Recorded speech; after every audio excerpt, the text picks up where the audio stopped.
Halo, selamat malam. Politik dituntut untuk melakukan regenerasi. Gaya politik tua yang usang belakangan tergantikan dengan panggung politik yang diisi para petarung dari generasi muda. Akrab dengan panggung sorotan, politikus muda memiliki gaya yang tak biasa. Namun jangan sampai politikus muda terjebak dalam jualan popularitas dan gimmick belaka. Kredibilitas dan integritas tetap perlu menjadi batu uji politik demi kepentingan publik. Inilah panggung politik anak muda. Bersama saya Rifana Pratiwi akan mengulasnya selama 1,5 jam ke depan dalam Political Show.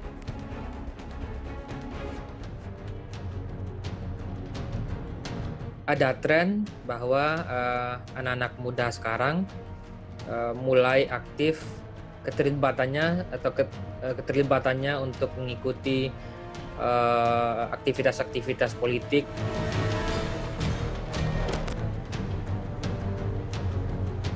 Pemilih muda diproyeksi masih menjadi kunci dalam pemenangan pemilu tahun 2024 nanti. Kalangan milenial masih mendominasi jumlah pemilih dalam kontestasi politik 2 tahun mendatang. Potensi suara milenial ini juga tak ingin disia-siakan oleh partai politik. Berbagai cara dilakukan untuk mendekati pemilih milenial, termasuk melalui platform media sosial. Center for Strategic and International Studies atau CSIS memperkirakan partisipasi pemilih pada pemilu tahun 2024 akan didominasi oleh generasi milenial yang berada di rentang usia 17 hingga 39 tahun. Berdasarkan hasil survei CSIS, jumlah kedua generasi ini mendekati angka 60% dari total pemilih. Potensi mereka untuk datang ke TPS mungkin akan lebih besar dibandingkan pemilu sebelumnya ya. Karena beberapa hal. Yang pertama, ada tren bahwa anak-anak muda sekarang mulai aktif keterlibatannya untuk mengikuti aktivitas-aktivitas politik atau berita-berita politik secara umum.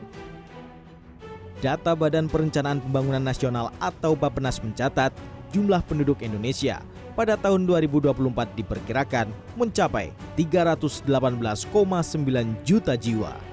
Dari jumlah itu sebanyak 21,73 juta penduduk berusia 15 hingga 19 tahun. Lalu sebanyak 21,94 juta penduduk berusia 20 hingga 24 tahun. Kemudian penduduk berusia 25 sampai 29 tahun sebanyak 21,73 juta orang. Dan penduduk berusia 30 hingga 34 tahun sebanyak 21,46 juta orang. Lalu sebanyak 21,4 juta penduduk berada di rentang usia 35 sampai 39 tahun. Mengacu dari data itu, kelompok milenial merupakan kantong suara potensial pada kontestasi politik 2024. Untuk meraup suara milenial, partai politik tak ragu memasang wajah-wajah muda di garda depan untuk merebut suara. Kesadaran generasi muda terhadap isu sosial politik untuk dijadikan referensi dalam menentukan pilihan politiknya kini mulai meningkat. Hasil riset CSIS menunjukkan 4,4% anak muda dari total pemilih milenial menganggap masalah kesejahteraan masyarakat masih menjadi isu utama dalam pemilu 2024. Selanjutnya, 21,3% anak muda menganggap isu lapangan pekerjaan sebagai isu utama. Dan sebanyak 15,9% menganggap masalah pemberantasan korupsi menjadi sorotan utama. Lalu, sebanyak 8,8% anak muda menganggap masalah demokrasi dan kebebasan sipil menjadi isu strategis di pemilu 2024. Seiring dengan perkembangan zaman, politik dituntut untuk melakukan regenerasi. Belakangan, panggung politik tak hanya diisi oleh para petarung dari kalangan usia tua, tapi juga dari generasi muda. Keduanya dituntut untuk bersinergi, saling mengisi, dan mengimbangi. Beberapa waktu belakangan, anak muda berbondong-bondong mencoba peruntungan di dunia politik. Meski keterlibatan politikus muda ini berangkat dari rasa suka atau sekedar coba-coba, namun tak dipungkiri, politikus muda membawa warna baru, angin segar, dan harapan. Tak hanya menjual popularitas dan gaya kekinian, Politikus-politikus muda ini memiliki gaya komunikasi yang dinilai tidak konvensional. Sehingga kredibilitas dan integritas politikus muda milenial ini perlu diuji. Jangan sampai hanya umbar janji dan basa-basi. Kehadiran wajah muda tak hanya menjadi strategi yang menguntungkan partai, tapi juga diharapkan mampu mendongkrak tingkat partisipasi pemilih dari kalangan anak muda. Namun jalan bagi politikus muda bukan berarti bebas hambatan.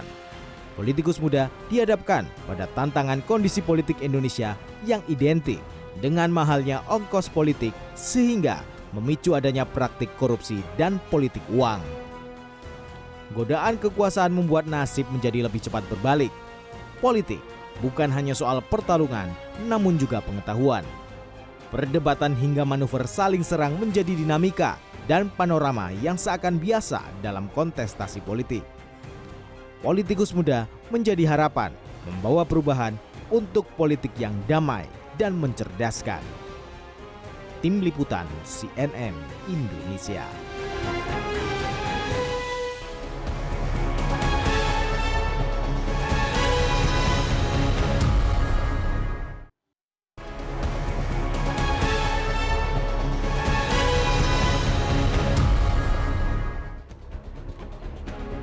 Terima kasih Anda masih menyaksikan Political Show dan kita akan masuk ke segmen Electionpedia. Kita akan menganalisis bagaimana hasil survei tentang jumlah pemilih muda pada pemilu 2024 dan isu apa saja yang menjadi concern anak muda pada pemilu mendatang. Kita lihat satu-satu, slide-nya sudah ada di sini.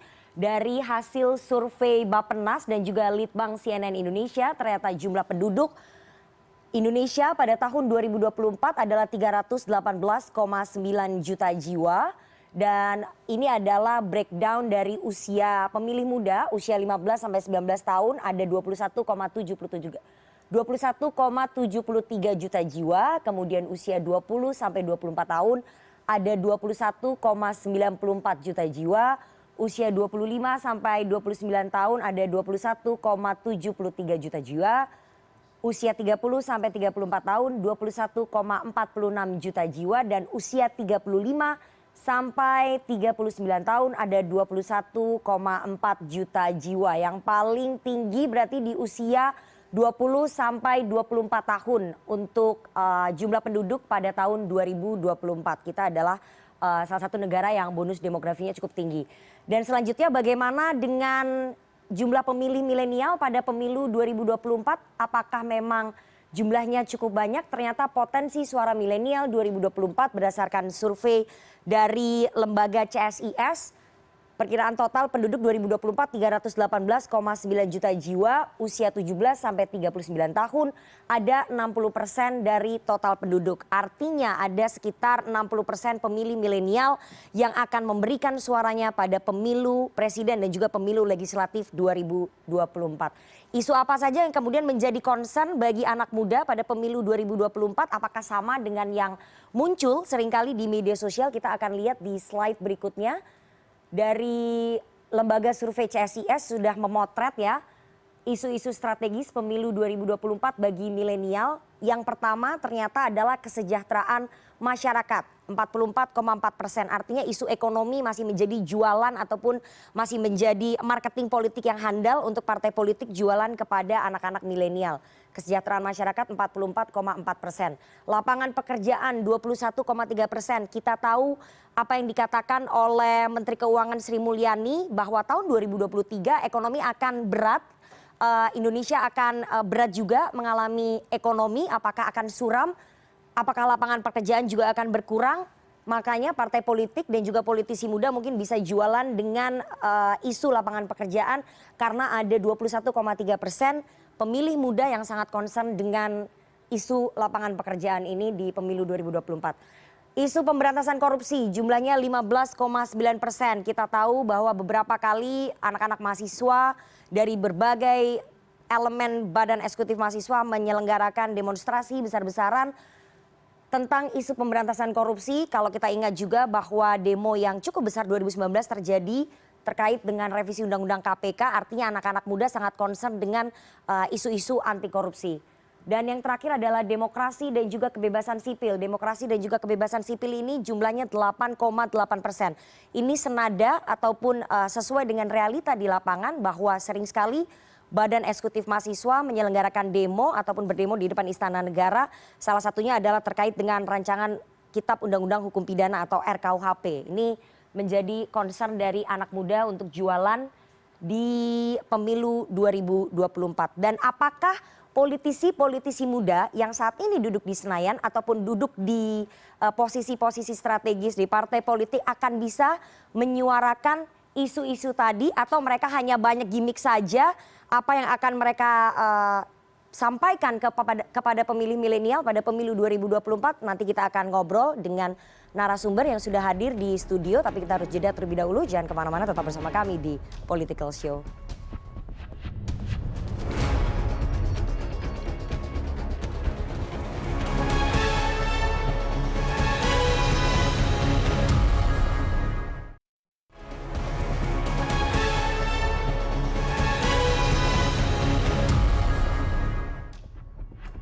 Terima kasih Anda masih menyaksikan Political Show. Pemilu 2024 akan didominasi oleh hampir 60% pemilih muda. Partai politik berlomba-lomba memunculkan politisi milenial untuk menggait suara pemilih muda. Wajah politisi muda semakin menghiasi kancah politik tanah air. Bahkan beberapa dari mereka berhasil menempati posisi bergengsi. Bagaimana kemudian politisi muda menancapkan kakinya di dunia politik? Apakah mereka betul-betul berbakat atau cuma beruntung saja? Politisi muda bisa apa sih? Malam ini kita akan membahasnya bersama dengan narasumber yang sudah hadir di studio. Ada yang paling kanan, saya perkenalkan Farah Putri Nahlia, anggota DPR RI dari fraksi Partai Amanat Nasional. Selamat malam Mbak Farah. Malam Mbak Nana. Terima kasih sudah bergabung di sini. Dan ada juga Ketua Umum Tidar, Wakil Ketua Umum Partai Gerindra, Rahayu Saraswati Joyo Hadi Kusumo. Komplit saya kasih. Loh, luar Mama biasa, bilang luar biasa, keluarganya. luar biasa. Terima Saya kasih Mbak Nana. Oke, nanti bisa ditambah Subianto mungkin di belakang. Ada Mas Adriano Kolbi, komika dan juga influencer, perwakilan dari masyarakat sipil, saya harus bilang. Dan Direktur Eksekutif Carta Politika Yunarto Wijaya. Selamat malam Mas Toto. Malam Nana. Terima kasih sudah bergabung. Dan nanti bergabung juga bersama dengan kami ada Wakil Gubernur Provinsi Jawa Timur dan juga Wali Kota Medan bergabung secara virtual. Kita akan ngobrol juga, dan sebagai bentuk partisipasi publik, Political Show selalu mengundang secara virtual teman-teman dari mahasiswa, teman-teman milenial yang merupakan potensi pasar terbesar pada pemilu 2024. Malam ini bergabung Badan Eksekutif Mahasiswa dari Universitas Padjadjaran. Selamat malam teman-teman. Nanti boleh bertanya dan juga melontarkan pendapat ataupun pernyataan kepada para narasumber di sini. Mungkin pengen men-challenge politisi-politisi muda yang ada di sini. Boleh banget nanti teman-teman ya. Saya akan fasilitasi. Tapi pertama saya akan mulai dulu dari Mbak Farah. Mbak Farah, bagaimana kemudian politisi muda memandang politik hari ini? Sebenarnya kalau kita berbicara tentang politisi muda, kita itu penuh akan rasa keingintahuan yang tinggi. Dan tentunya kita ingin menggebrak sesuatu yang baru di DPR ini. Kita ingin memutus mungkin yang namanya teman-teman tahu sudah berjalan lumayan lama yang namanya oligarki. Kita ingin membuat perubahan akan itu. Kemudian juga kita ingin memberikan banyak ide-ide, gagasan yang tentunya progresif dan inovatif. Jadi sebagai anak muda kita di sini akan membawa angin segar perubahan. Jadi jangan dianggap enteng, tapi memang kami energik dan kami mampu bekerja kapanpun, dimanapun, siang ataupun malam. Oke, tapi artinya memang diakui ya oleh Anda sebagai politisi muda, oligarki itu betul-betul mencengkram politik kita hari ini, terutama yang ada di DPR. Ya kalau kita melihat dari perspektif anak muda, ketika saya bertemu dengan teman-teman milenial, itu banyak yang mengadu akan itu. Oleh karena itu mereka itu sangat mempunyai harapan yang besar kepada kami yang ada di DPR, khususnya yang masih berusia di bawah 40 tahun, agar kami bisa mengganti itu, agar bisa ada sirkulasi politik di DPR. Ada sirkulasi politik, tapi sekarang politisi-politisi muda yang di DPR banyak dikencat kayaknya sama para seniornya ya. Enggak lah. Jadi harus mengikuti seniornya. Seniornya bilang ke kanan, anak-anak muda yang biasanya bebas, merdeka, terbuka, ya kita harus ke kanan lah. Gimana itu senior-senior gitu nggak sih Far? Enggak sih, kita justru diskusi aja, justru diskusi santai yang akhirnya nanti menghasilkan sesuatu gitu. Apa aja sih angin-angin segar yang sudah dibawa oleh politisi muda? Itu jumlahnya cuma 3% loh. Di DPR yang sekarang anggota DPR muda itu kalau kita lihat hanya jumlahnya 3%, sedikit sekali. Padahal jumlah anggota DPR itu 575. Apa angin segar yang bisa dibawa oleh Farah dan juga teman-teman? Sebenarnya kami yang politisi muda, kita punya yang namanya Kaukus Pemuda Parlemen Indonesia. Itu kita-kita yang umurnya di bawah 40 tahun, kita bentuk wadah itu. Jadi apabila masyarakat khususnya kaum milenial ingin mendapatkan fasilitas pendidikan politik ataupun berdiskusi secara langsung, itu kita memberikannya. Jadi bukan berarti DPR ini tertutup, justru dengan adanya kami, kita punya wadah. Kalau misalnya teman-teman mau berdiskusi anytime, kita akan berikan fasilitas itu. Oke, on point, singkat, padat, jelas ya. Nah, saya mau tanya ke Mbak Sarah. Mbak Sarah, kalau tadi Farah bilang bahwa ada oligarki yang memang saat ini menguasai parlemen. Anda merasa juga sama bahwa politisi muda ini yang ada di partai politik, terutama Anda kan wakil ketua umum Partai Gerindra, itu terjebak dari politik oligarki. Jadi dikuasai oleh hanya senior-senior karena memang partai kan betul-betul mengutamakan loyalitas ataupun senioritas gitu. Kalau bicara tentang loyalitas dan senioritas, bahkan anak muda pun sekarang seperti saya gitu bisa menjadi senior. Apalagi sekarang saya adalah wakil ketua umum Partai Gerindra. Jadi bukan hanya ketua umum saya partai yang adalah kepemudaan. Dan apalagi saya seorang perempuan juga gitu kan. Jadi kita mencoba untuk menunjukkan bahwa itu bisa dipatahkan sebenarnya dengan apa? Yaitu kerja keras, loyalitas, dan kita siap untuk ke lapangan dan melakukan what it takes gitu kan. Nah kalau misalkan di DPR berdasarkan pengalaman saya, kembali lagi kalau misalkan kita bisa menunjukkan bahwa kita bisa memberikan warna, kita berkontribusi secara aktif gitu ya, maksudnya ya hadir di rapat gitu dan betul-betul do our homework, kita melakukan riset dan kita menyatakan bahwa ini loh datanya. Pasti yang senior pun akan mendengar. Itu yang tadi dikatakan oleh Farah bahwa kebanyakan dari mereka itu sebenarnya mau mengetahui apa sih yang diinginkan oleh anak-anak muda. Apalagi kita sekarang kan 53% penduduk Indonesia, bukan hanya bicara tentang pemilih ya, apalagi pemilih lebih tinggi lagi gitu loh. Jadi mereka juga tahu bahwa nggak mungkin mereka mengambil keputusan tanpa melibatkan suaranya anak muda. Tinggal yang jadi tantangan untuk kita adalah anak mudanya mau nggak masuk ke politik. Gitu Banyak loh. yang apatis ya kalau dilihat ya. Gitu loh. Jadi istilahnya omong kosong kalau menyatakan, oh ini harus berubah, tapi nggak mau masuk ke dalam gelanggangnya gitu loh untuk memberikan warna yang baru. Tapi Mbak Sarah kalau misalnya kita lihat ini anggota DPR ya, mungkin Farah dan juga Mbak Sarah dulu waktu jadi anggota DPR rajin, tapi banyak loh politisi muda, anggota DPR muda itu yang nggak pernah kelihatan di DPR, itu gimana? Itu kan membuat anak-anak muda di luar sana tuh menjadi apatis, itu banyak loh, saya nggak perlu sebut namanya. Tapi kalau Mbak Sarah saya sering lihat di paripurna, di komisi, Farah juga, tapi yang lainnya itu kayak timbul tenggelam gitu, kita nggak kelihatan. Nggak usah anak muda, semuanya juga banyak yang seperti itu. Sayangnya ya kita fair aja lah, banyak yang seperti ini, bukan yang di fraksi kita masing-masing juga bikin kita frustrasi juga kan. Kita mau marahin gimana karena waktu itu saya juga kapoksi. Jadi yang istilahnya memang banyak yang bolos. Nah iya gitu loh. Diakuin ya. Kita akui lah, kita akui. Tapi di situ di mana kita memang harus pertama, belum tentu mereka bolos di satu rapat, mereka bolos di rapat lain. Karena kadang ada 2 atau 3 rapat yang terjadi bersamaan. Ini juga harus dimengerti oleh teman-teman semua gitu. Tapi kalau kita bicara tentang, sekali lagi, oh banyak yang anak muda yang bolos ya, oke, jangan kita generalisir juga. Yang kedua, sekali lagi, kalau mau kita bawa perubahan, ya jadilah bagian dari perubahan itu. Be aktif lah. Be aktif. Saya mau tanya ke Adri. Adri tadi diakuin oleh Farah dan juga Mbak Sarah bahwa oligarki ini masih sangat mendominasi di partai politik. Politisi muda kesusahan. Karena sekali lagi pasti harus ikut seniornya meskipun mereka punya ide-ide brilian, tapi oligarki itu memang nyata di partai politik. Anak muda ngelihatnya gimana? Mungkin kita harus mulai jangan disebut anak muda lagi kali ya. Maksudnya kayak panggung Apa politik anak muda. gitu Nah, maksudnya politik anak muda. The only reason kita nyebutnya politik anak muda karena masih banyak dikuasain sama yang tua sih. Maksudnya 60% itu ya kita majority berarti. This is the generation. Lo nggak bisa sebut lagi nih anak muda gitu. Emang yang tua emang harus out aja menurut gua. Ya gimana dia mau buat kebijakan? Karena mayoritas penduduknya 60% anak muda. Iya, bagaimana Jadi dia mau buat anak kebijakan muda. yang menguntungkan anak muda kalau they're not gonna be in it gitu. Ya Tapi udah. oligarki itu udah mencengkeram lama sekali di Ya partai itu dia, politik. itu problemnya. Kalau enggak, masa sampai voter 40 tahun dibilang politisi anak muda sih? Itu udah tua loh.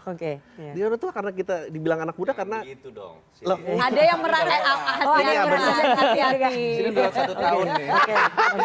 lewat 1 tahun dia marah.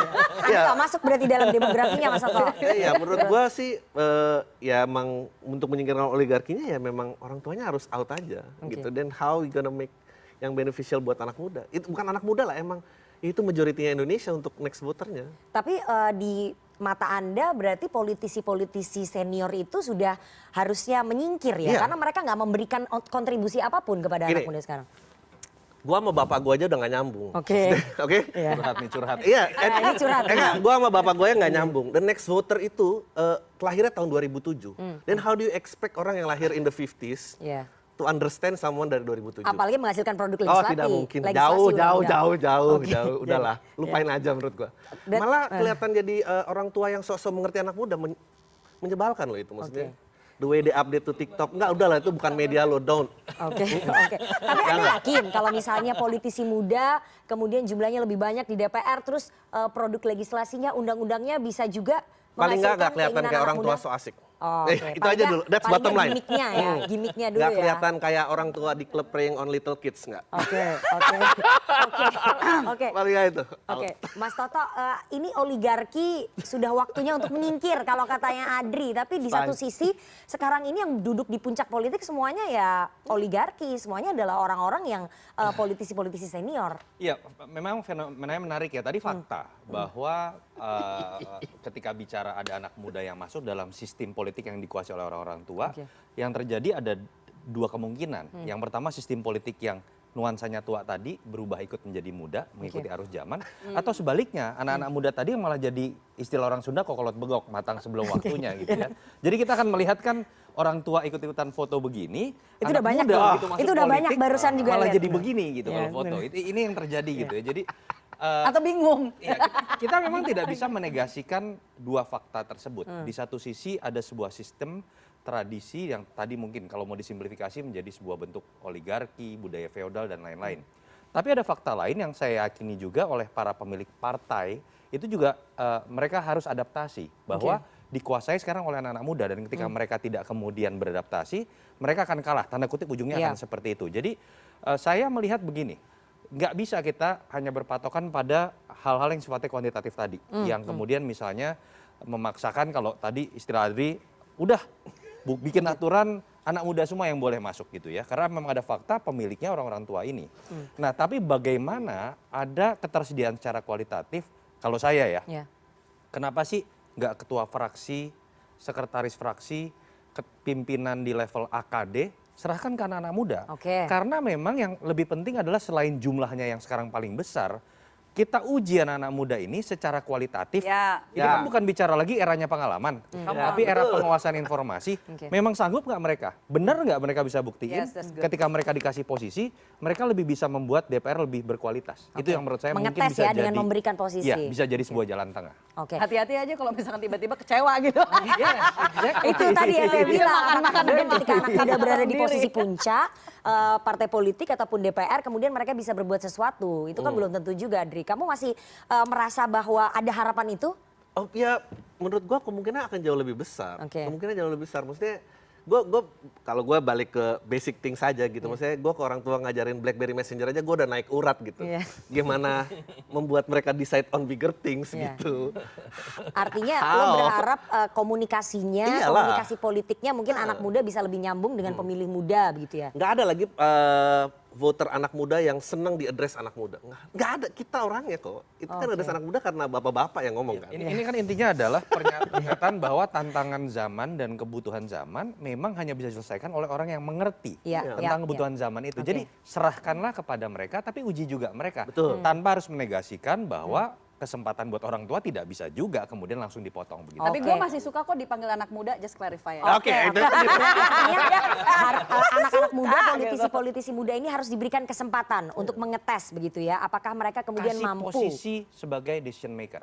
Kasih posisi sebagai decision maker. Tapi saya mau tanya ke Farah, anak-anak muda, politisi-politisi muda yang terpilih di Senayan ataupun menempati posisi-posisi strategis itu adalah anak muda yang biasanya backgroundnya anak pejabat. Nah, jadi biasanya adalah anak-anak privilege. Saya ingin tanya ke Farah, kalau misalnya kamu bukan anak pejabat, bisa nggak kepilih jadi anggota DPR? Karena kan harus logistiknya kuat, kemudian networkingnya harus kuat. Bisa nggak? Itu memberikan privilege nggak memang?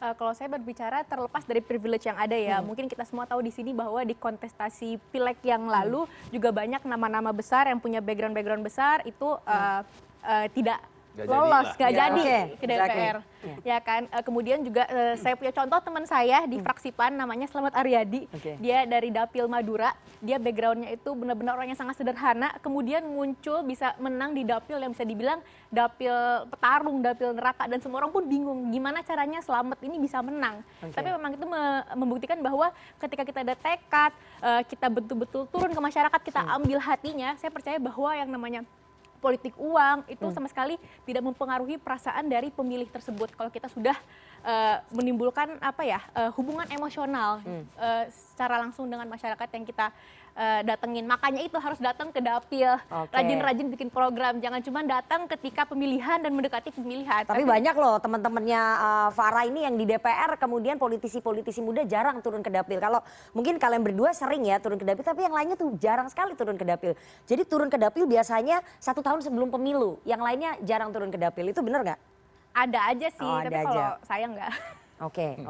Kalau Mbak Sarah, kalau misalnya Mbak Sarah dapat posisi Wakil Ketua Umum Partai Gerindra, Ketua Umum PP Tidar, kalau bukan keponakannya Prabowo Subianto, nggak punya privilege itu, bisa nggak kepilih?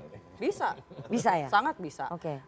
Simple aja. Ini juga untuk mematahkan asumsi ya. Karena Iya. sekali lagi banyak yang berpikir saya masuk ke politik karena latar belakang keluarga. Justru keluarga tuh kaget. Oke. Mas udah ngerti lah, udah yang ngikutin udah saya dari awal sangat mengetahui saya tuh alergi politik sebenarnya. Tapi saya masuk ke politik karena saya melihat harus ada perubahan yang terjadi dan saya punya idealisme sebagai aktivis anti perdagangan orang. Saya mau ada perubahan dalam sistem.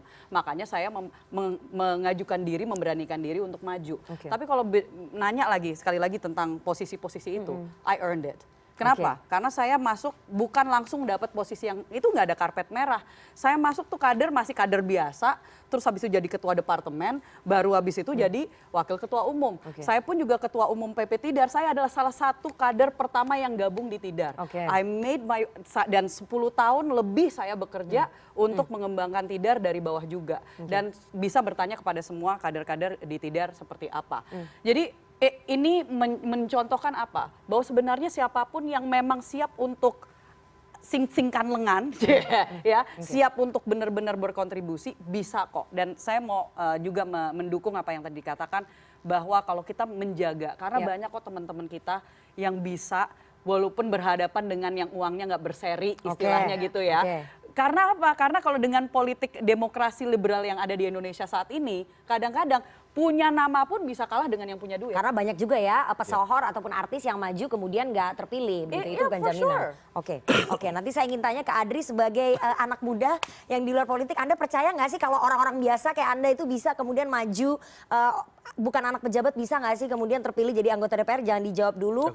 Kita harus jeda, jangan kemana-mana, tetap bersama kami di Political Show. Dan setelah ini ada Wali Kota Medan, menantunya Presiden, dan juga Wagub Jatim, Emil Dardak yang juga akan bergabung tentang pandangan mereka, politisi muda. Jangan kemana-mana, tetap bersama kami di Political Show.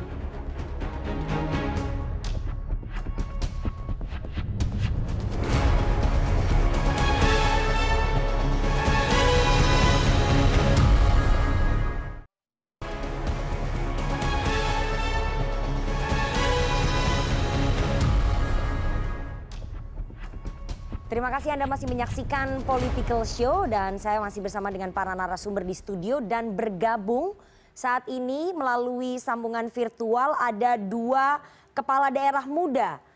Saya ingin menyapa satu persatu Wakil Gubernur Provinsi Jawa Timur Emil Dardak. Selamat malam Mas Emil.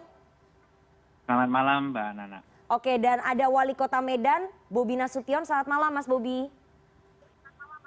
Selamat malam Mbak Nana. Oke, saya mau ke Mas Emil dulu, nanti saya baru ke Mas Bobi dan saya lanjut nanti dengan para narsum di studio. Mas Emil, sebagai kepala daerah yang muda, tantangannya ini apa saja menjadi kepala daerah yang biasanya birokrasi ini dipenuhi oleh orang-orang tua? Susah nggak, Mas Emil?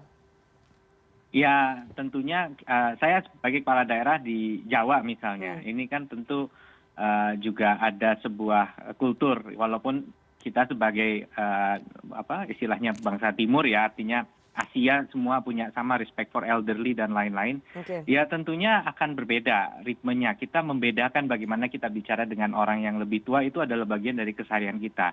Nah kali ini yang lebih tua adalah dalam konteks hierarki adalah yang istilahnya di bawah kita misalnya gitu. Nah ini yang kemudian tentunya saya selalu mengatakan respect itu tidak muncul hanya karena kita punya jabatan. Jadi kita nggak bisa cuma main suruh-suruh, harus kalau istilahnya slogannya kita kudu iso ngelakoni gitu ya. Jadi harus nyontoin. Jadi saya mengalami waktu awal dulu bupati, saya kadang-kadang ya saya kerjain gitu. Saya kerjain sendiri PowerPoint-nya dulu satu kali atau dokumen saya rapin. Dan pernah ada satu peristiwa waktu mau membenahi laporan kinerja, saya kasih waktu 3 jam mereka balik. Saya tanya gimana, ternyata arahan yang sudah saya kasih contoh belum dilakuin. Ya saya menghukumnya dengan cara saya suruh mereka duduk di depan saya ngetik sampai tengah malam. Jadi saya bilang karena kalian nggak ngelakuin apa yang saya minta, saya jadi harus kayak begini. Nah tentu itu satu pesan yang subtle, yang agak ya istilahnya pesan yang agak halus, bahwa jangan sampai saya harus kayak gini 2 kali. Gitu. Jadi kita nggak cuma bisa dengan bentak-bentak dan marah-marah biasa, itu agak beda lah pendekatannya. Oke, tapi jadi lebih repot berarti ya kepala daerah muda ini menghadapi birokrasi yang penuh dengan senioritas gitu. Kalau tadi kita lihat kayaknya berat banget, kayaknya repot banget gitu Mas. Saya rasa leadership juga udah mulai bergeser ya sekarang gitu. Jadi kita juga sekarang berhadapan dengan pekerjaan yang lebih menuntut kreativitas. Jadi orang tuh bukan rajin hanya diukur dari berapa jam dia kerja, tapi berapa kualitas dari setiap detik yang dia habiskan untuk kerja. Jadi relasi kerja juga akan berubah gitu. Nggak bisa feodal kayak dulu lagi kok gitu. Jadi kebetulan iramanya juga mulai jalan seiring gitu sebenarnya. Oke, saya mau ke Mas Bobi dulu. Mas Bobi, ini sebagai menantunya Presiden Jokowi, kemudian Anda politisi muda juga di PDI Perjuangan. Mas Bobi, apakah kemudian banyak yang suka meng-underestimate Anda? Suka meremehkan Anda begitu ya, terutama society, terutama di lingkungan birokrasi, apakah ini Mas Bobi mah masih muda, anak kemarin sore, kepala daerah kemarin sore, jadi sering nggak sih Mas dapat cap seperti itu? Ya tentunya setiap kita masuk ke area baru, kita masuk ke arena yang baru bagi kita sendiri tentunya punya tantangan tersendiri. Sama seperti setiap kita masuk ke area apapun ya, bukan hanya di dunia politik, di dunia ekonomi, dunia bisnis juga, semua pasti mempertanyakan kemampuan kita di bidang tersebut. Ya sama, saya rasakan juga ketika masuk ke dunia politik, dunia birokrasi, kira-kira apa sih yang bisa dibawa seorang Bobi Nasution, anak muda yang mungkin orang mikir hanya memanfaatkan kesempatan. Ini yang harus kita buktikan. Memang kalau kita akui, kalau untuk popularitas ya, kita bilang pada saat dulu pencalonan, untuk popularitas kita sangat terbantu. Kita tidak akan pungkiri itu. Bagaimana saya bisa lebih terkenal secara otomatis sebagai Bobi Nasution, namun tantangan berikutnya di politik bukan hanya masalah popularitas, bagaimana kita bisa diterima. Diterima ini bukan hanya dari background terbelakang keluarga, tapi background dari pola pikir, background dari cara kerja kita, inovasi kita di daerah. Ini yang sangat kedepannya membuktikan apakah benar-benar kita bisa diterima di dunia politik, di dunia birokrasi, sehingga yang bisa membuktikan itu nanti adalah kepuasan masyarakat dan juga kenyamanan kerja di internal birokrasi. Hari ini saya pimpin di Kota Medan. Nah ini bagaimana akselerasi kecepatan dari teman-teman di ASN di Kota Medan menangkap apa yang diarahkan.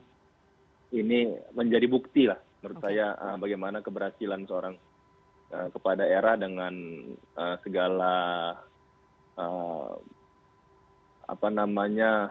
beban di pundaknya, belakangnya itu bisa diterima atau tidak itu.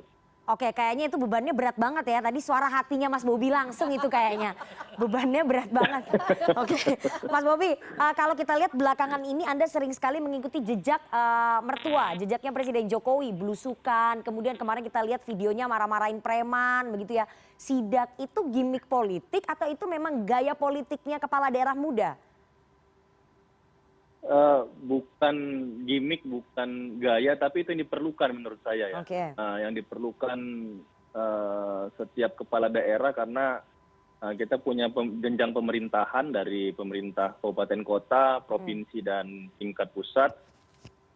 Semua itu harus bisa memastikan apa yang kita programkan itu berjalan. Nah, kalau kami di tingkat 2 di tingkat kabupaten kota itu kan benar-benar langsung programnya harus menyentuh ke masyarakat langsung dan bisa diterima dan dipahami oleh masyarakat.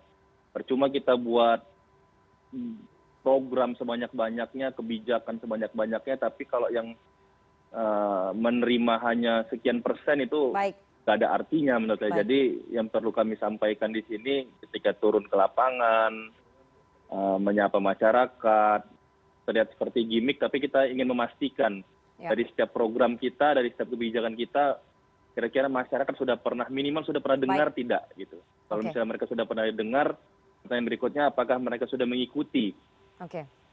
Dan ketika mereka sudah mengikuti, apakah dari kebijakan itu masih ada yang kurang pas dengan adat istiadat misalnya di daerah atau dengan kebiasaan kita di daerah ada yang kurang pas. Nah itu kemudian sebagai bahan referensi kita untuk bisa mengevaluasi kebijakan atau program dari daerah itu sendiri. Itu kita turun ke lapangan. Ya, terakhir Mas Bobi singkat saja, kalau menurut Mas Bobi, perasaannya Mas Bobi menjadi menantunya presiden, kemudian menjadi kepala daerah itu memberikan privilege nggak? Nggak mungkin nggak bawa privilege, karena menteri-menteri pasti datang semua untuk ke sana. Bantuin gitu untuk membangun. Itu tadi saya bilang, kalau untuk pribadi pada saat masuk ke politik, privilege-nya adalah orang sudah banyak kenal. Siapa Bobi Nasution, mungkin untuk meningkatkan popularitas lebih gampang. Tapi berikutnya, bagaimana meningkatkan elektabilitas, bagaimana kita bisa diterima bukan hanya sebagai keluarga presiden, tapi bagaimana kita diterima sebagai orang yang bisa membangun membangun daerahnya, bisa membawa perubahan di daerahnya. Ini yang menjadi tantangan berikutnya. Itu menurut saya sih, Mbak. Oke, baik. Ke Mas Emil lagi. Mas Emil, apa kemudian yang membedakan gaya politiknya politisi muda ataupun kepala daerah muda dengan para kepala daerah yang udah old school saya sebutnya, ataupun senior lah, gimana? Ya, saya ngelihat sebenarnya ya contohnya kita lihat deh Pak Jokowi, Pak Presiden itu kan beliau kan kalau ngomong generasi kan ya tentunya ya itu ya senior, tapi kan rasanya muda ya. Jadi saya ngerasakan loh di birokrasi justru tim yang muda nggak selalu progresif, yang tua nggak selalu kolot gitu. Jadi saya kok nggak pengen terlalu mengkotak-kotakan ya antara tua dan muda terus terang gitu. Menurut saya kembali kepada open mindedness-nya gitu, kepada seberapa kita mau cari terobosan, karena penetrasi teknologi sekarang terjadi di semua generasi kok gitu. Ternyata rata-rata yang membedakan tuh sebenarnya mungkin latar belakangnya kali ya gitu. Jadi pergaulannya dan lain-lain gitu. Tapi kalau misalnya kelamaan di birokrasi, mereka yang usianya masih early 30s tuh ada juga loh yang sangat istilahnya udah lebih birokratis daripada yang lebih tua gitu. Itu terjadi. Jadi saya sendiri agak menghindari mengkotak-kotakan antara tua dan muda. Oke. Terima kasih Mas Emil dan juga Mas Bobi sudah bergabung. Saya ingin meminta tanggapan dari Adri. Adri, tadi Anda lihat bahwa ini 2 orang kepala daerah muda, mereka kayaknya bebannya cukup berat ya. Tapi mereka punya cara masing-masing untuk bisa meyakinkan birokrasinya, meyakinkan pemilihnya di daerahnya masing-masing untuk bisa menerapkan gaya berpolitiknya. Anda melihatnya begitu juga, bahwa memang ada kesulitan gitu? Tadi kan pertanyaan sebelumnya kayak tentang mungkin nggak kalau nggak punya background keluarga politik bisa main di sini. Nggak tahu ya, tapi pribadi gitu, dan gue rasa ini mewakili yang lain. Dengan banyaknya pilihan karir yang tersedia, gue rasa dalam ngambil ranah politik tuh bukan first choice lagi.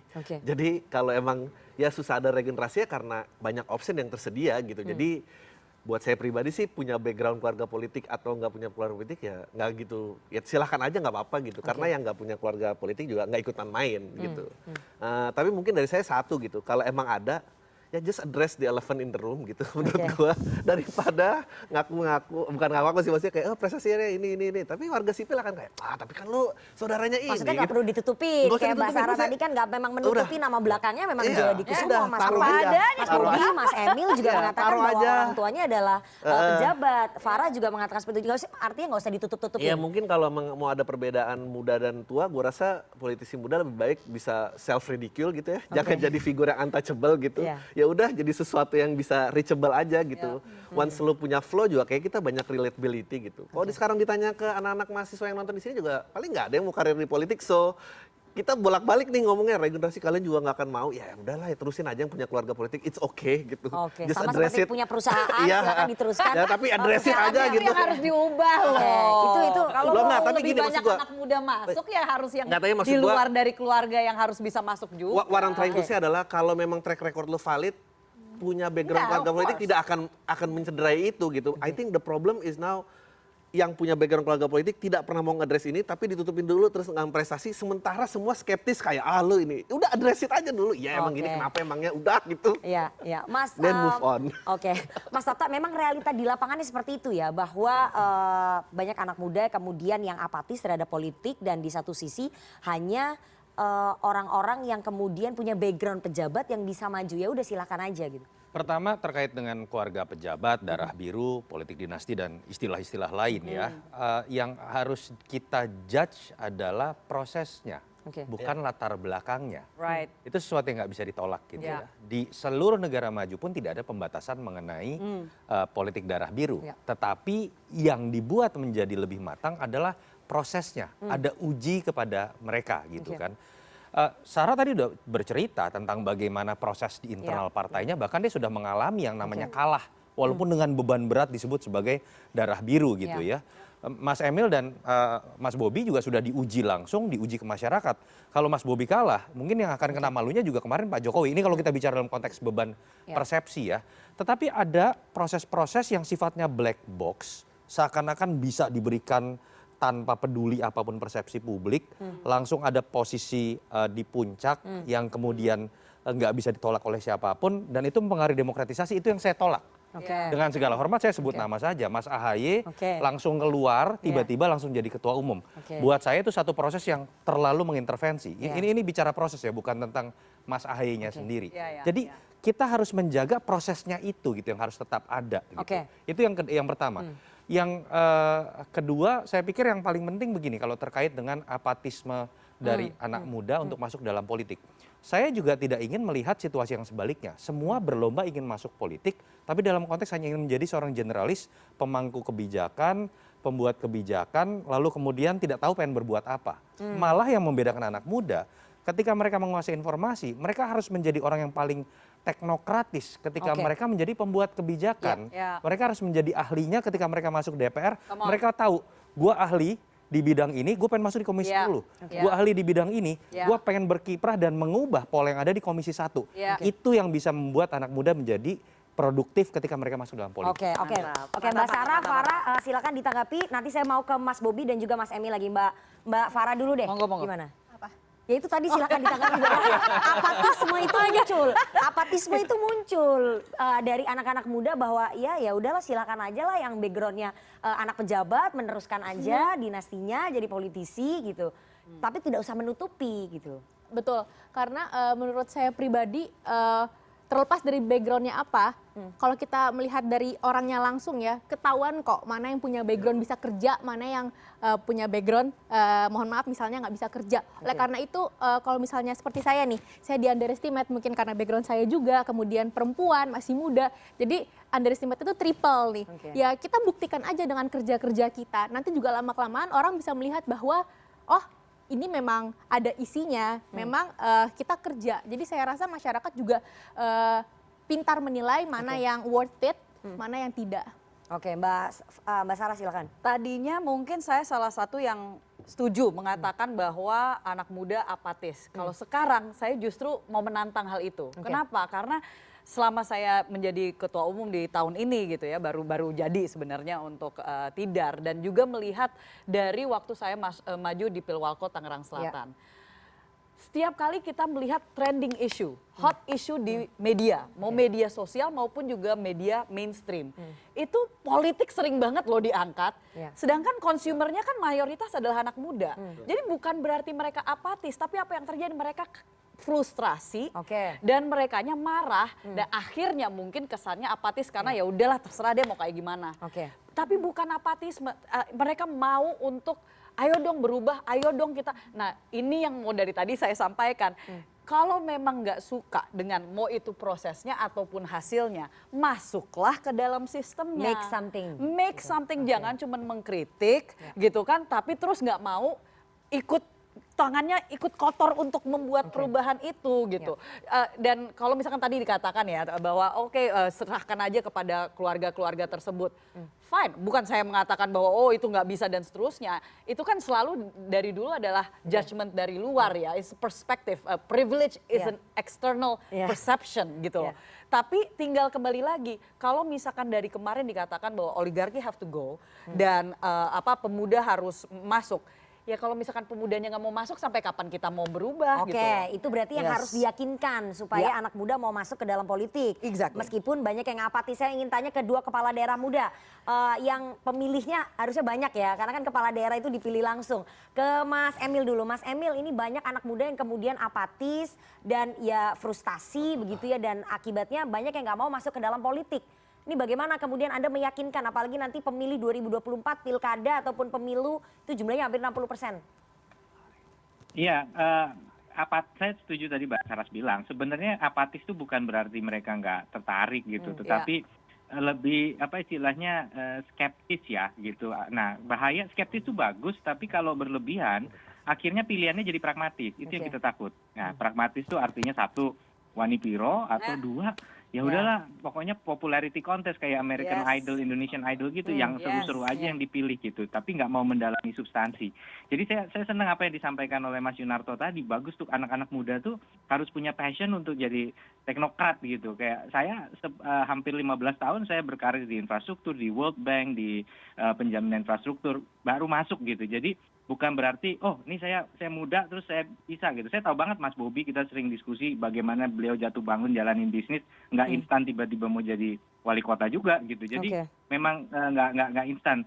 Ya walaupun khusus mengenai bab Mas Ahaye saya punya pandangan beda, tapi nggak mungkin kita bahas di sini. Nanti bahas di episode berikutnya. Saya punya pandangan beda. Tapi kembali lagi saya setuju yang Mas Yunarto sampaikan mengenai jangan sampai anak muda kemudian pengen langsung jadi semua ambil jalurnya harus menjadi politisi. Tapi kepedulian politik itu dimulai dengan be more substantive dalam menentukan decision. Gali lebih dalam, jangan main di level yang superficial aja. Tapi masuk lebih dalam lagi untuk memahami siapa sih orang ini, apa track recordnya, itu kira-kira. Oke, Mas Bobi, bagaimana kemudian Anda meyakinkan pemilih muda untuk bisa bergabung, berkontribusi dalam politik? Jualannya apa nih Mas Bobi?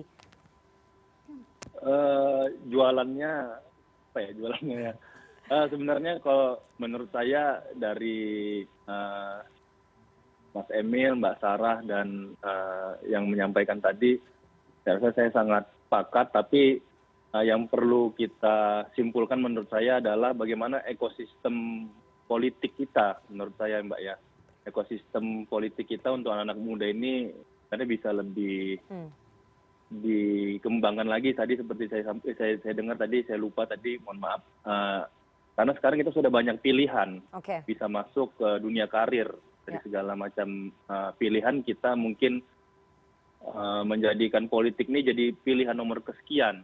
Kenapa? Karena ekosistem pembentuk karir di politik itu mungkin yang hari ini ada bukan hanya dari, bukan hanya dari kepala daerah hari ini yang muda-muda saja yang sudah berkarir di politik bisa membentuknya, namun semuanya menurut saya, baik itu organisasi yang hari ini misalnya organisasi untuk membuat leadership, menimbulkan jiwa leadership, tapi apakah goals-nya akan ke politik?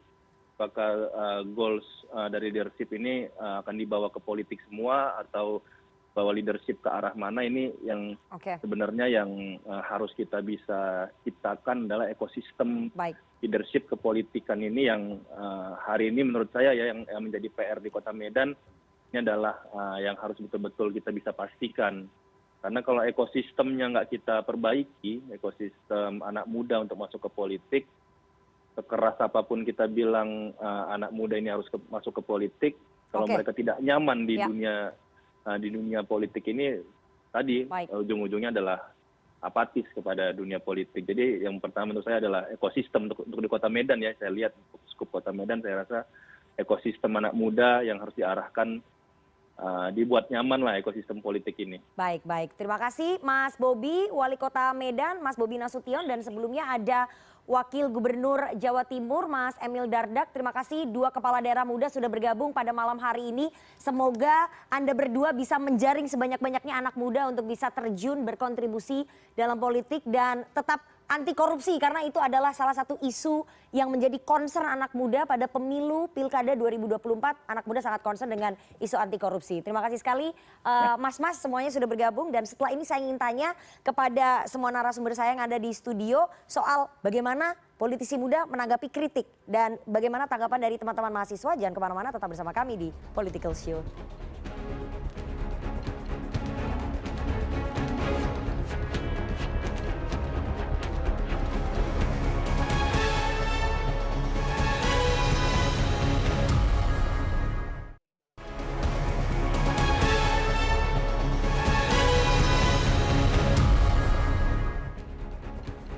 Terima kasih Anda masih menyaksikan Political Show, dan kita akan langsung bergabung bersama dengan teman-teman dari Badan Eksekutif Mahasiswa Universitas Padjadjaran.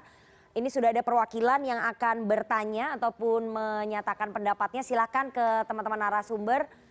Sudah ada siapa? Yang pertama disebutkan namanya, posisinya apa, dari BEM Unpad. Halo, selamat malam. Selamat malam. Oke, apakah suara saya terdengar? Silakan, langsung. Oke, perkenalkan saya David dari staf BEM Kema Unpad. Saya ingin langsung saja mungkin bertanya kepada narasumber yang mungkin ada di studio sana. Mungkin sebelumnya mungkin panggung politik ini anak muda mungkin memang jadi hal yang menarik gitu untuk disorot, karena perannya pun menawarkan banyak perspektif atau ide-ide dan juga perubahan gitu dalam pemerintahan. Karena politisi muda tadi dianggapnya mungkin disebutkan bahwa membawa warna baru gitu ya dalam politik di Indonesia gitu. Namun ternyata pada faktanya gitu ya, yang sering kita lihat bahwa dalam pembentukan kebijakan publik gitu ya, anak muda ini sering hanya dianggap sebagai simbol representasi. Tapi belum pernah benar-benar berpartisipasi gitu. The right to be heard, the right to be explained, tapi the right to be considered belum sepenuhnya dilaksanakan. Gitu. Karena kalau bisa kita bicara soal dampak gitu, seharusnya para politisi muda gitu dalam partai politik gitu seharusnya bisa memberikan setidaknya perubahan minimal dalam internal partai politiknya aja dulu gitu. Rasa gitu. Karena mungkin dengan perubahan itu mungkin contohnya dengan pembuatan think tank dalam partai politik gitu ya, supaya bisa membahas isu masyarakat gitu secara lebih komprehensif dan juga lebih ilmiah. Tapi ternyata belum terlihat juga gitu ya sampai sekarang gitu. Jadi mungkin pada intinya pertanyaan yang ingin saya tanya adalah bagaimana gitu panggung politik anak muda ini bisa berdampak pada peningkatan partisipasi bermakna ya anak muda dalam pembentukan kebijakan, dan tidak hanya sekedar menjadi figur atau bahan komersialisasi partai politik yang sering dijual sekarang gitu. Jadi mahasiswa jangan menjadi objek saja begitu ya, jangan sampai anak muda menjadi objek saja. Oke, saya udah dapat poinnya. Yang selanjutnya, silakan. Oke, halo, apa suara saya terdengar? Oke, silakan langsung. Ya, saya ingin bertanya mengenai bentuk dari realisasinya aja sih terhadap partisipasi politik anak muda gitu. Kan sekarang kan ada stigma ya bahwa politik tuh identik dengan yang lebih tua itu pasti lebih berpengalaman gitu, dan yang muda itu kebanyakan cuma ngikutin aja sama yang tua-tuanya gitu. Dan pada akhirnya politik-politik muda ini pada akhirnya cuma ngikut aja ke yang tua gitu. Dan padahal anak-anak muda justru setahu saya itu pastinya mempunyai ide-ide yang lebih brilian dan lebih out of the box kan dari orang-orang yang lebih tua gitu. Dan saya sih ingin menanyakan aja sih, apakah benar gitu anak muda itu bisa berpartisipasi secara lebih dalam gitu di politik, ataukah hanya sebagai bahan representasi saja gitu. Oke.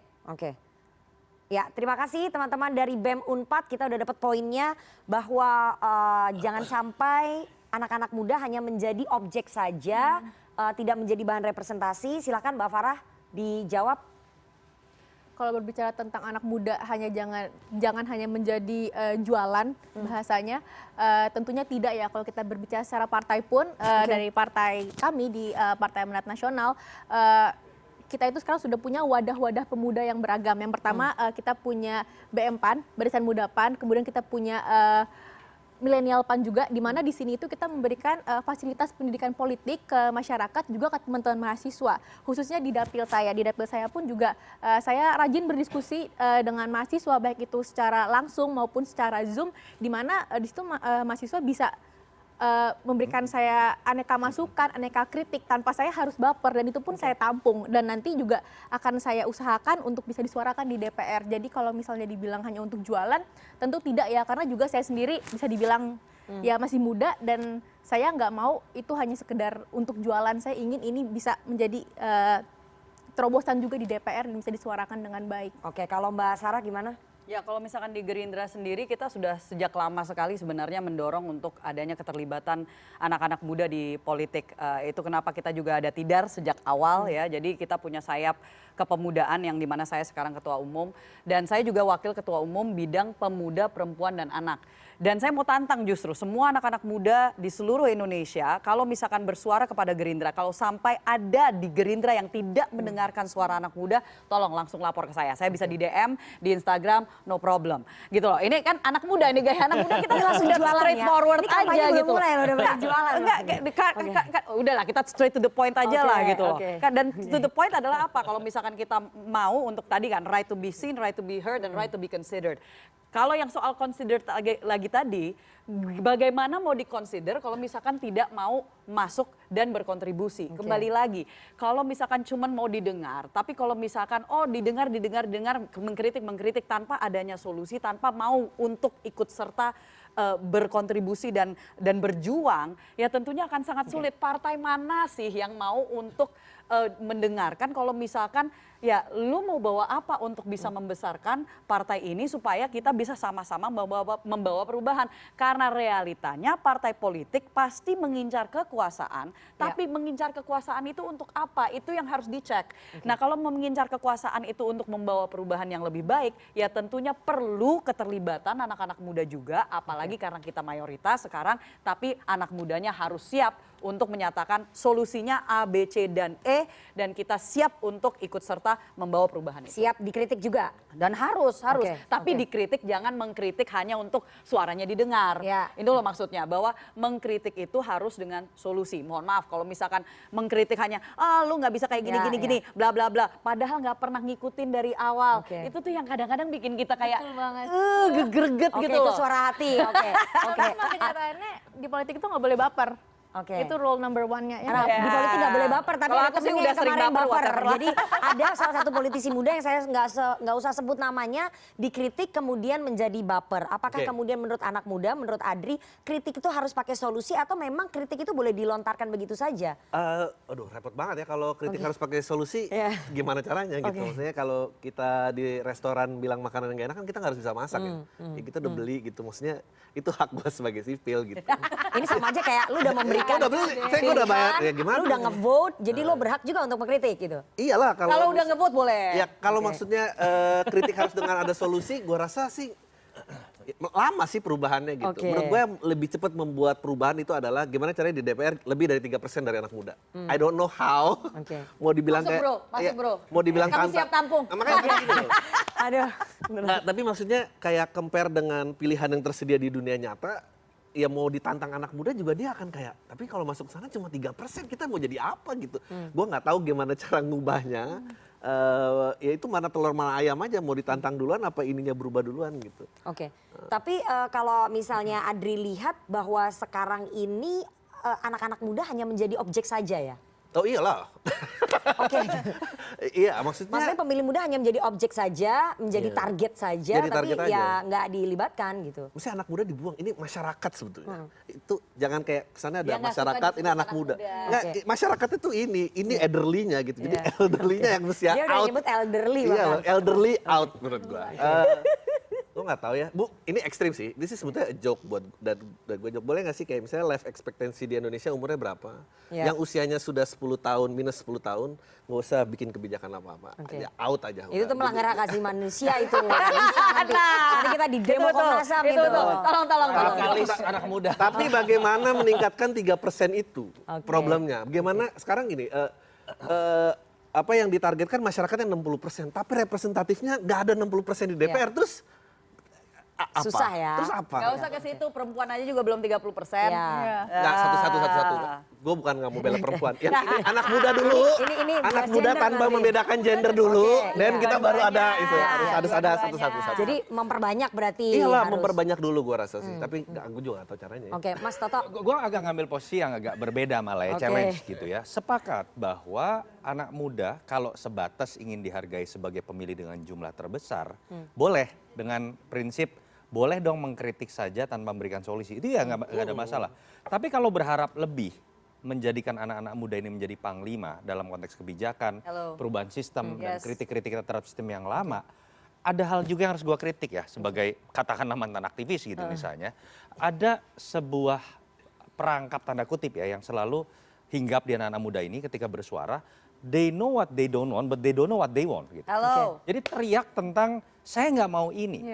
Tapi begitu ditanya, lu maunya apa? Sistem apa yang terbaik? Bingung.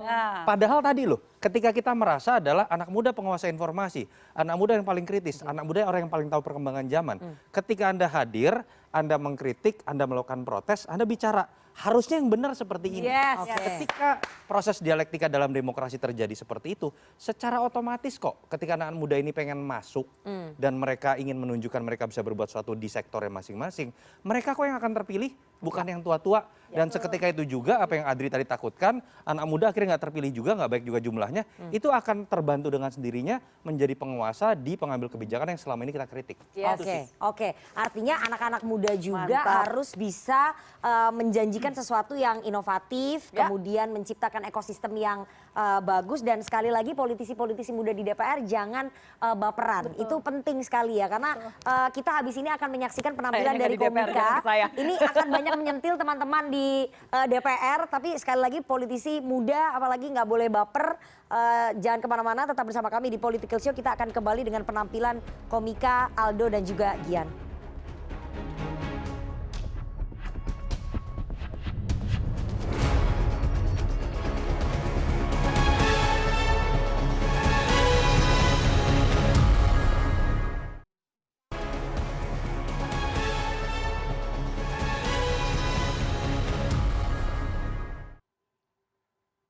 Assalamualaikum warahmatullahi wabarakatuh. Perkenalkan, nama aku Muhammad Ronaldo. Dan saya Gian Luigi. Kita langsung aja, kalau kita lihat di sini ada Mbak Farah, Mbak Sarah, ada Bang Adri, ada Mas Toto. Pemandangan kayak gini kayak ngeliat bapak-bapak lagi ngantar anak sekolah ya. Iya,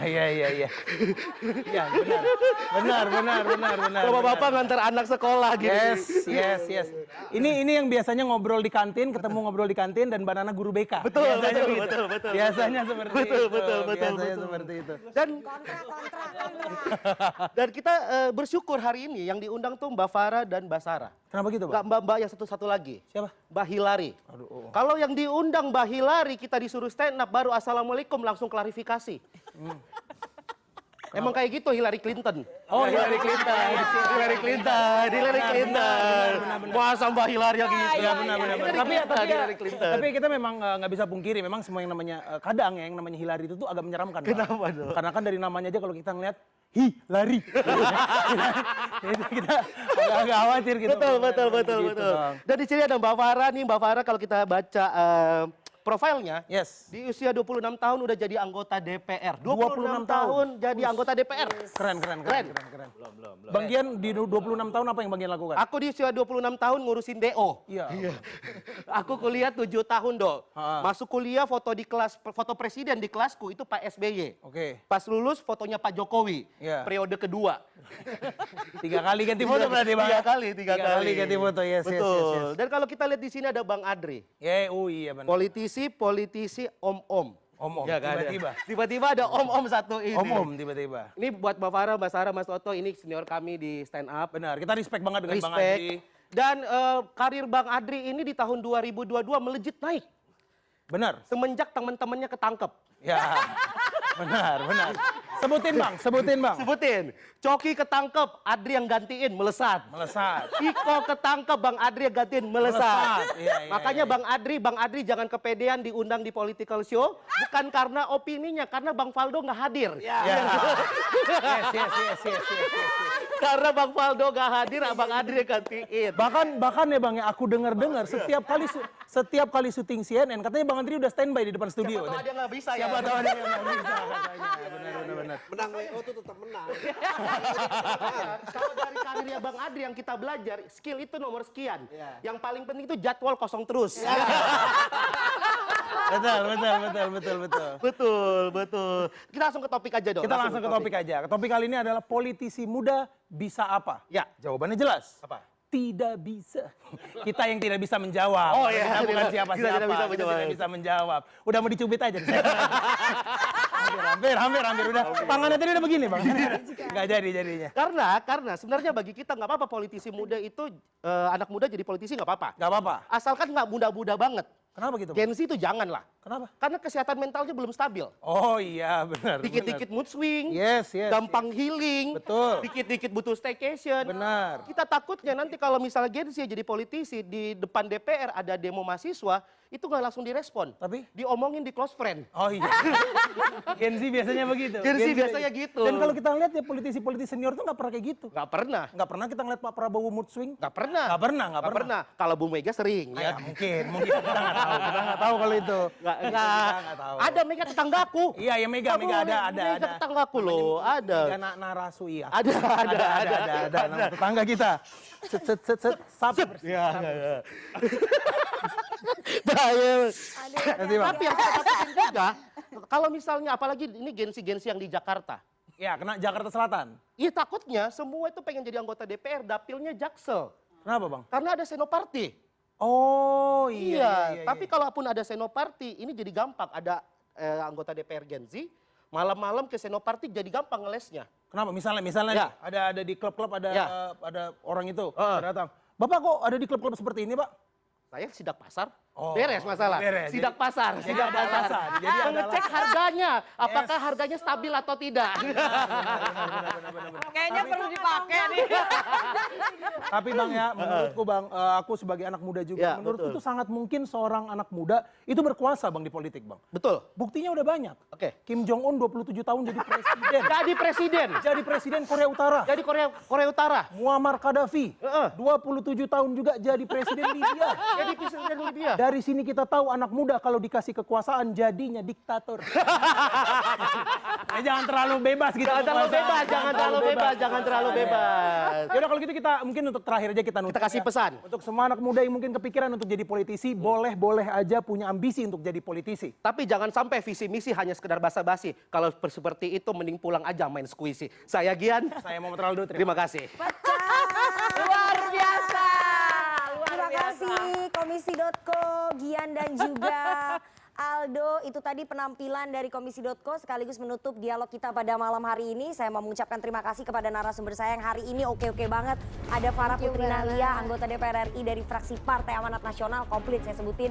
Rahayu Saraswati Joyo Hadikusumo, Wakil Ketua Umum Partai Gerindra, Ketua Umum PP Tidar, ada Mas Adriano Kolbi, Komika, dan juga Mas Toto dari Carta Politika.